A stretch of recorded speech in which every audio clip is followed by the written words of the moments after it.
வணக்கங்க. அனைவருக்கும் ரமலான் நாள் வாழ்த்துக்கள். இன்றைக்கி நம்ம என்ன பார்க்க போகிறோன்னா ப்ரான் பிரியாணி தாங்க. எறா பிரியாணி தான். இது குக்கரில் எப்படி செய்யுதுன்னு பார்க்கலாம் வாங்க. விசில்லாம் போடாமல் குக்கரில் எப்படி தம் போட்டு செய்கிறோன்னு பார்க்கலாம்.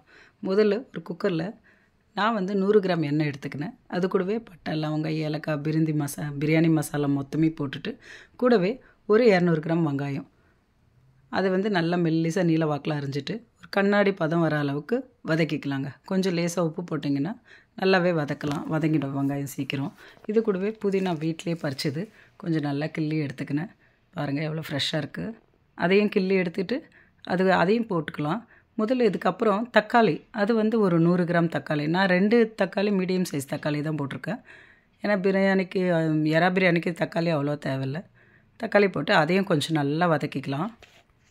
இது கூட கொஞ்சம் உப்பு போட்டிங்கன்னா நல்லாயிருக்கும். அதுக்கப்புறம் இஞ்சி பூண்டு பேஸ்ட்டு 50 கிராம் இஞ்சி, 50 கிராம் பூண்டு. நான் 1/2 கிலோ அரிசி தான் எடுத்திருக்கேன். சீரக சம்பா ரைஸ் தான் எடுத்திருக்கேன். அது கூடவே நல்லா இது பச்சை வாசனை போகிற அளவுக்கு நல்லா வதக்கிக்கலாம். இது நம்ம கையில் ஒரு கைப்பிடி புதினா, ஒரு கைப்பிடி கொத்தமல்லி ரெண்டுத்தையும் போட்டு இதையும் நல்லா பச்சை வாசனை போகிற அளவுக்கு நல்லா வதக்கி வச்சுக்கலாம். அப்போ தான் நல்லாயிருக்கும் வாசனையாக. இந்த கொத்தமல்லி புதினாவும் வதக்கிட்ட பிறகு நம்ம எறாவை ஒரு 1/2 கிலோ எறா எடுத்துருக்கேன். அதையும் போட்டுக்கலாம். எறாவை நல்லா கழுவி எடுத்துகிட்டு அதையும் போட்டு நல்லா வதக்கிக்குங்க. இதுக்கப்புறம் 1/2 ஸ்பூன் வெறும் மிளகாத்தூள் 1/2 ஸ்பூன் போதும். அதையும் போட்டு அதையும் நல்லா பச்சை வாசனை போகிற அளவுக்கு வதக்கினேன். ஒரு 3 பச்சை மிளகா அதையும் போட்டுக்கலாம். இதெல்லாம் நல்லா வதங்கின பிறகு தேங்காய் பால் 1 கப்பு, ஒரே ஒரு கப்பு தேங்காய் பால் ஊற்றி அதுக்கப்புறம் 3 கப் தண்ணி ஊற்றிக்கலாம். இது தேங்காய் பால் ஊற்றினா அவ்வளோ டேஸ்ட் அருமையாக இருக்கும். நீங்களே இதே மாதிரி ட்ரை பண்ணி பாருங்கள். தேங்காய் பால் ஊற்றி சாப்பிட்டு பாருங்கள், நல்லாவே டேஸ்ட்டாகவே இருக்கும். இதுக்கப்புறம் இதை நல்லா கொதிக்க விடலாம். இது கொதிக்கிறதுக்கு முன்னாடி கொஞ்சம் உப்பு போட்டு அது கூடவே லெமன் கொஞ்சம் பிழிஞ்சிக்குங்க. இது நல்லா கொதித்த பிறகு பிழிஞ்சாதான் அந்த கசப்பு தன்மை இல்லாமல் இருக்கும். பாருங்கள், இப்போ பிழிஞ்சிட்ட பிறகு நம்ம கழுவி வச்சுருக்க அரிசியை ஊற வச்சுருக்க அரிசியை எடுத்து போட்டுக்கலாம். சீரக சம்பா நான் 2.5 அழகு, அதாவது 1/2 கிலோ அரிசி போட்டிருக்கேன்.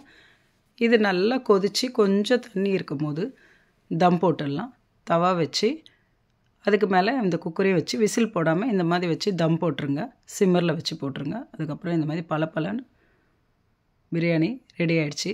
இறக்கும் போது நம்ம எப்போயுமே போடுற மாதிரி கொஞ்சம் கொத்தமல்லியும் 2 ஸ்பூன் நெய்யும் போட்டு நல்லா கலரி விட்டு சாப்பிட்டு பாருங்கள். அவ்வளோ அருமையாக இருக்கும். வாசனையும் கமகமன்னு இருக்குது. தேங்காய் பால் ஊற்றி இந்த மாதிரி ஒரு வாட்டி ட்ரை பண்ணி சாப்பிட்டு பாருங்கள்.